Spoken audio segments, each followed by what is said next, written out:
कलिकल्मषनाशिनि कामिनि वैदिकरूपिणि वेदमये क्षीरसमुद्भव मङ्गलरूपिणि मन्त्रनिवासिनि मन्त्रनुते मङ्गलदायिनि अम्बुजवासिनि देवगणाश्रित पादयुते जय जय हे मधुसूदन कामिनि धान्यलक्ष्मि जय पालय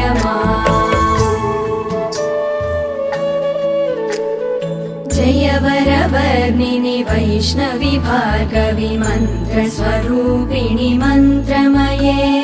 सुरगणपूजित शीघ्रफलप्रद ज्ञानविकासिनि शास्त्रनुते भवभयहारिणि पापविमोचनि साधुजनाश्रित पादयुते